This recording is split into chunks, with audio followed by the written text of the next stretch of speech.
पालनपुर नाम का एक छोटा सा गांव था।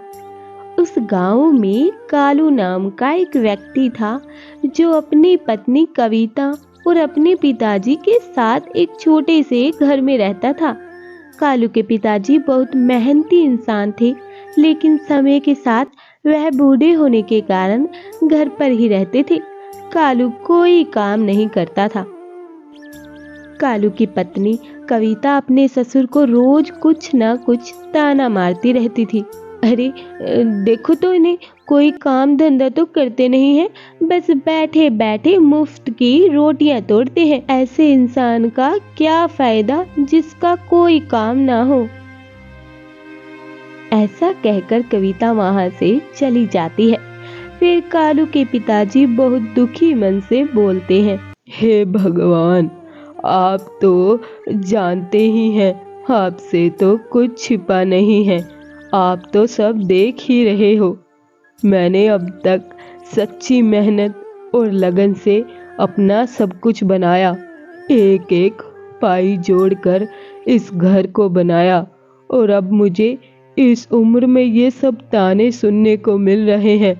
मैं तो इस ताने भरी जिंदगी से अब बहुत परेशान हो गया हूँ। तभी कालू घर आता है और अपने पिताजी को रोते हुए देखता है और सीधा अपनी पत्नी कविता के पास जाके कहता है, अरे कविता, ये पिताजी क्यों रो रहे थे? क्या हुआ? ए जी, अब मैं आपको क्या ही बोलूं। आपको तो सब पता ही है कि आपके पिताजी ने जो धन जमा किया था वो धीरे धीरे करके खत्म हो रहा है। घर में जितने ज्यादा लोग उतना ज्यादा खर्चा। अब देखिए, हमारे पिताजी भी खाते हैं और हमें राशन भी ज्यादा लाना पड़ता है।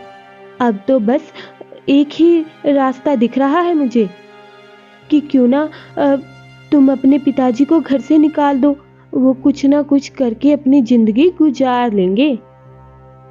लेकिन कविता, ऐसे कैसे हो सकता है? यह घर तो पिताजी का है और हम पिताजी के घर रहते हैं, तुमको तो सब पता ही है ना। कालू कोई काम नहीं करता था। वह अपने पिताजी के कमाए हुए पैसों से गुजर बसर कर रहा था। अगले ही दिन कालू अपने पिताजी के पास जाके बात करता है, सुनिए पिताजी, आपको तो पता ही है कि मेरे पास कुछ काम धंधा नहीं है। ऐसे में आपको पालना मेरे बस की बात नहीं है। अब अच्छा यही होगा कि आप ये घर छोड़कर चले जाइए। कालू के पिताजी ये सुनकर दंग रह जाते हैं। जब वह कुछ कहने ही लगते हैं कि तभी कालू वहां से चला जाता है। हे भगवान, ये सब सुनने से पहले मैं मर ही जाता। तुम तो सब देख रहे हो कि मैं अब इस बूढ़े शरीर को लेकर कहाँ जाऊं, कहाँ भटकूंगा मैं। कुछ तो मेरी मदद करो, कुछ तो रास्ता दिखाओ मुझे। इतना कहकर कालू के पिताजी घर छोड़कर चले जाते हैं।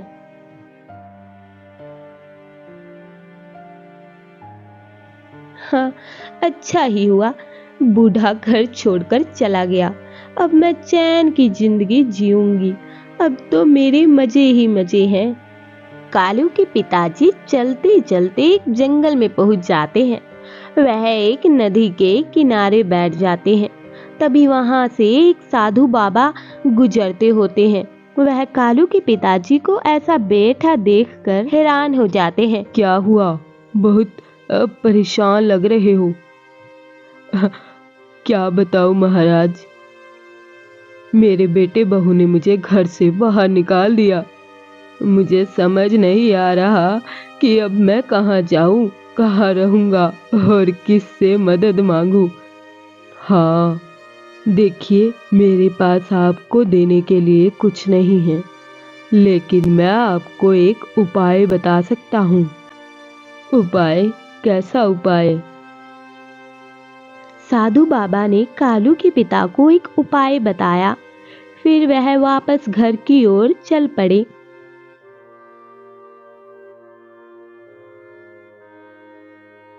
अरे अरे देखिए देखिए, वो देखिए आपके पिताजी यहीं आ रहे हैं। हे भगवान, ये मुश्किल से घर से निकले थे और फिर से आ रहे हैं। आप तो चले गए थे ना घर छोड़कर, फिर वापस क्यों आए हो? हाँ बहू, मैं तो चला ही गया था ये सब छोड़ छाड़ के, लेकिन रास्ते में मुझे मेरे पिता की कही हुई बात याद आई। वो बात मैं जाने से पहले तुम लोगों को बताना चाहता हूँ। क्या है, बोलो वो बात।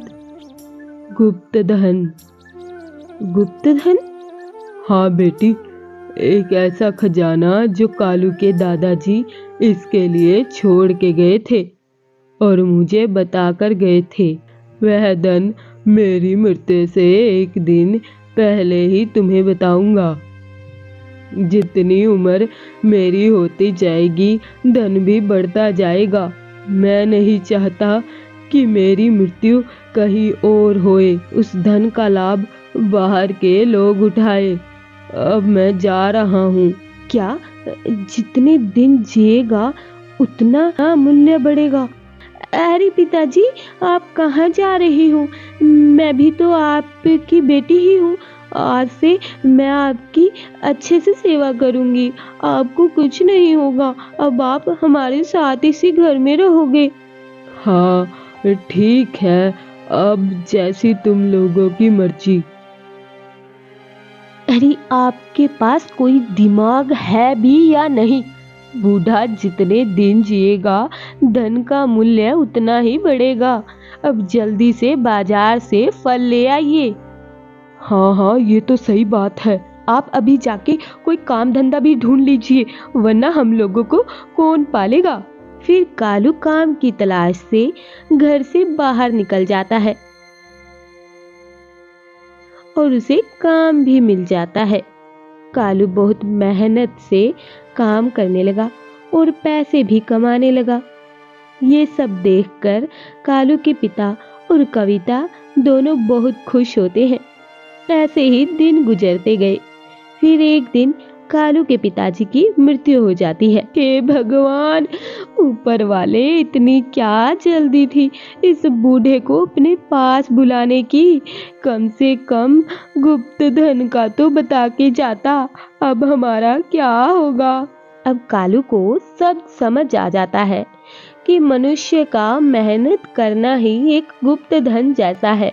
वह अपनी पत्नी से कहता है, कविता, तुम दुखी मत हो, मुझे मिल गया गुप्त धन।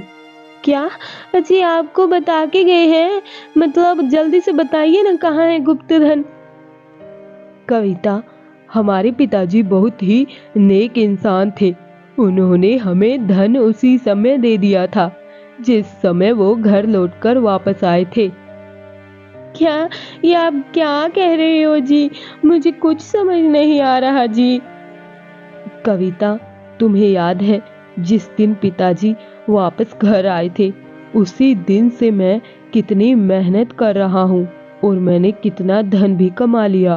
अब मैं और मेहनत करूँगा, तुम देखती जाओ। इस तरह से कालू अब मेहनत करने लगा